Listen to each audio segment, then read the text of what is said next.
Tonight on CTV News, a gunman opened fire at a community college in Oregon this morning, leaving more than a dozen people dead. Plus, we have a look at the unique job of a smoke jumper and the dangers they face. We got close with some friendly reptiles. All this plus weather, sports, and entertainment on CTV News. Good evening, I'm Karsen Buschjost. And I'm Grace Reeder. Thanks for tuning in to CTV News. 13 people were killed and more than 20 were injured Thursday morning at a community college in Oregon. According to Oregon Governor Kate Brown, the gunman was a 20-year-old male. The male who opened fire at the Umpqua Community College was killed, according to Douglas County Sheriff John Hanlon. The New York Times has reported that there have been more than 40 school shootings in 2015 alone.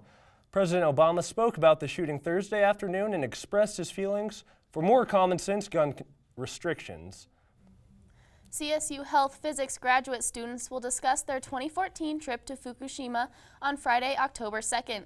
The discussion will center around the graduate students' radiation research in Japan, as well as their cultural experience abroad. The Daiichi nuclear power plant in Japan experienced a meltdown after the 2011 earthquake and tsunami. According to a New York Times report, studies have shown that no one has died or been sickened by the Fukushima radiation. During their talk, the CSU students hope to clear up misperceptions about the incident. The discussion will take place in the Molecular and Radiological Biosciences Building, room 312. California's wildfires that have been burning through thousands of acres of forests are finally being contained, much to the credit of firefighters and hotshots working countless hours to control the burns. But you can also thank a few other firefighters whose work goes largely unnoticed.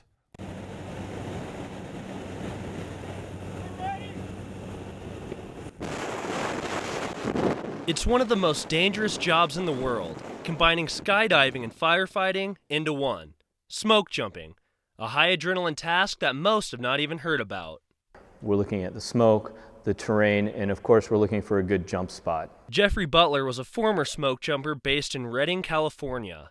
Smoke jumpers are firefighters who are delivered by parachute into what was historically remote or difficult to reach from ground areas. There are less than 500 current smoke jumpers in the whole U.S., whose job requires them to be the first line of defense in preventing forest wildfires. Jumpers come out first from 1,500 feet AGL above ground level, and then when I was jumping, cargo was dropped at about 200 feet AGL.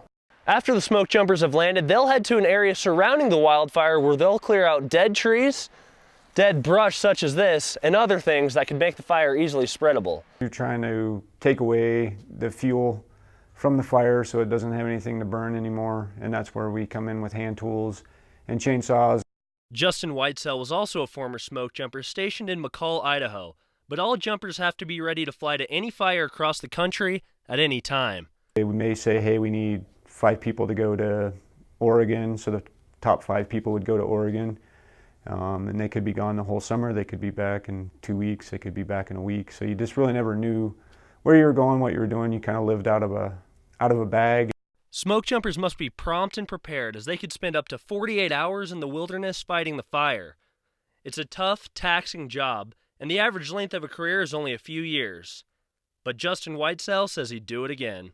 Smoke jumping was way easier on the legs, so it was a lot more fun to parachute in, and I actually had a lot more energy. Didn't have to hike in with 20 people, could parachute in and fight the fire. Now, smoke jumping is usually a seasonal summertime job, but with the increased presence of wildfires in the West, it's become an around-the-year fight to control forest burning. You may have seen someone walking around Fort Collins with a snake on their shoulders. I sure have.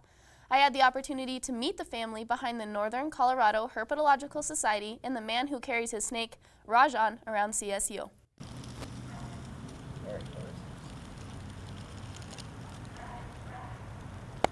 The Colorado Herpetological Society is dedicated to the conservation and appreciation of reptiles and amphibians.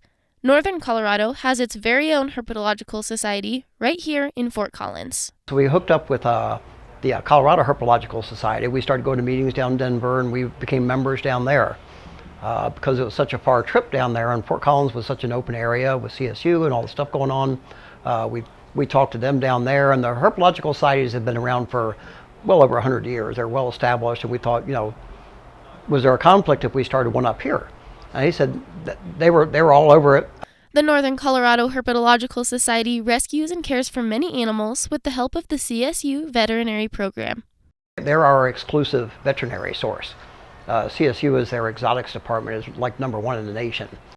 This society started with 2 pet snakes, then the team adopted endangered Rajan, which turned into, give or take, 25 species under one roof. I saw Rajan and a bunch of other animals at my first expo, and when I saw Rajan, he took my breath away. I mean, he's absolutely beautiful, huge, 10 foot of snake, and this tiny little lady was holding him like around her shoulder, and I was just like, oh my gosh, it's so cool.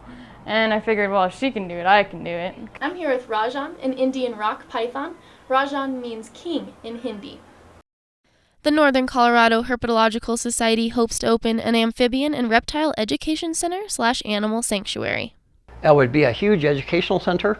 I guess the closest thing to it would be the Prehistoric Pets in California has a reptile zoo. I want to throw a twist onto that. So it'd be more of an educational center. They're huge breeders, and we don't want to be into the breeding thing. We want to be into the educational aspect of it.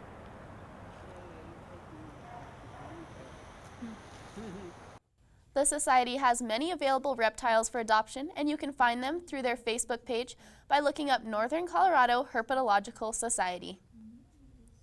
Sierra Symes has the latest Fort Collins weather coming up next. Stay tuned.